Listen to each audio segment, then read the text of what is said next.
It is always a pleasure seeing you walk this red carpet. How does it feel when you've got, the latest of Canadian great talent? All they want to do is buzz around you because of the influence that you've had on them for so many years. There are strange people in this world. I don't know.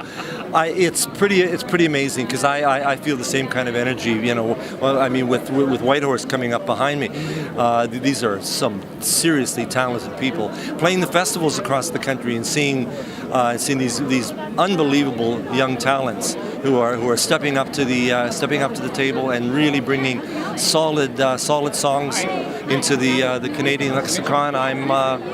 I'm amazed at certainly the talent in Canada, and I'm just honored that I'm still able to be part of it. Speaking of that, Socan Awards tonight, you're helping to honor a very good friend. Oh, dear Buffy, I'm so excited to be singing Universal Soldier.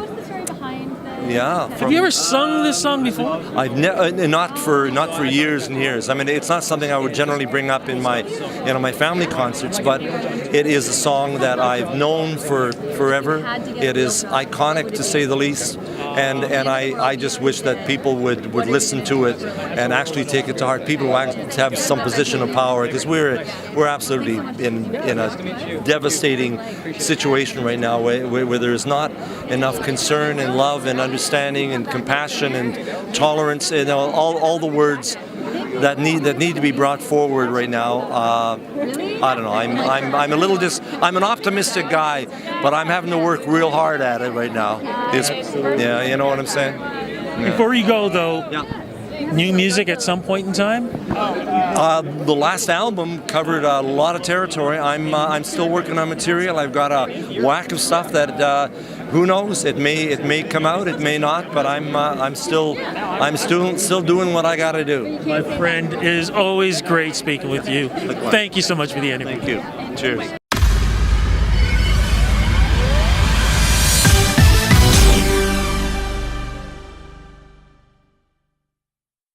George, Socan Awards, man. How have you been involved with the work that you've done over the years as one of Canada's, biggest and top interviewers? How's that all worked in for you, man, being able to support this organization? I mean, I've been on the radio since '92, so I've been playing these artists on the radio for a long-ass time. I'm always very appreciative of the opportunity to be around some of the greats and the future greats. Tonight is Buffy Sainte Marie. What could be wilder than that, right? Do you remember the first time you met her?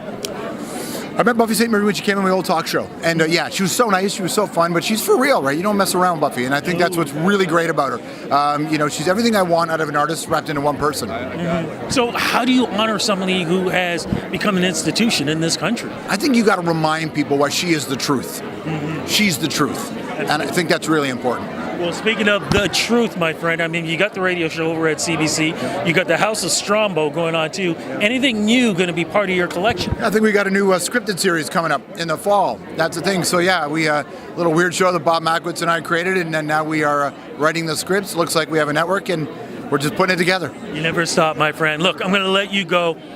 Have a great time tonight. Always great seeing you. Yes, man. Thank you, man.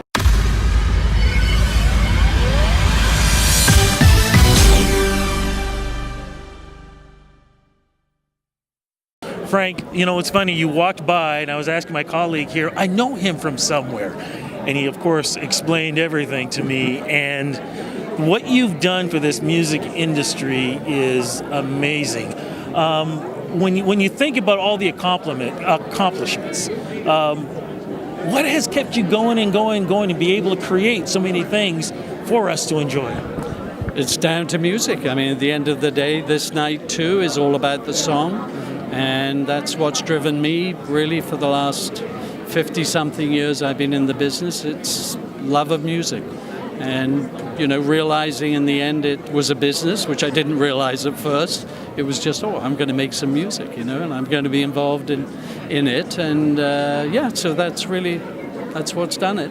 But when did you know a song was a hit? Especially back in the day when we still had vinyl, when DJs were allowed to flip over that 45 and that big hit would be on the other side of whatever. What was it that you knew would be a hit?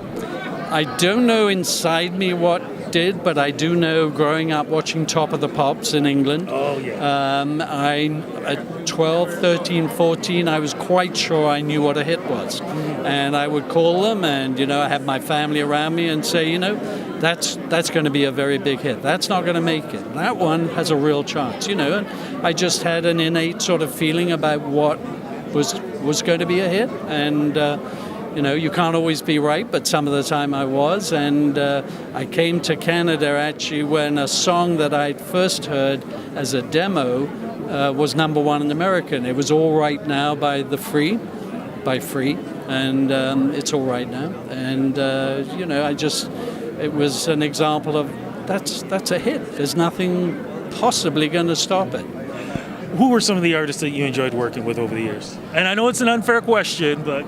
Well, I enjoyed working with all of them, but obviously, people know Tom Cochrane, they know Klaatu, they know Jane Siberry, they know so many. And now a wonderful songwriter, producer I'm working with, who's an award winner tonight, Nathan Ferraro, who used to be in the band Midway State. Yep. And he wrote Not a Love Song with Bulow and a couple of other co-writers. And so I love Nate's stuff. It never stops. If you love it, you love it. But you're also here because of somebody else that you're going to help honor tonight. Yes, as far as Buffy, of course, the Songwriters Hall of Fame. We already honored several years ago Universal Soldier, which she wrote, but now to see her whole body of work go in, because frankly that was the tip of the iceberg. It was a wonderful, incredible start to her career, but she's written so many great songs, and it's wonderful to see her here. And I've seen her work as an artist too, as it were a painting artist, although she works digitally primarily, but she's just an incredible talent from beginning to end. Before we go, though, advice for the new generation coming in. I'm thrilled that I get to interview, as I like to say, old school and new school too. But, we're still going to have even newer school coming in. What advice can you give them entering this business as it seems to change almost every week and every month?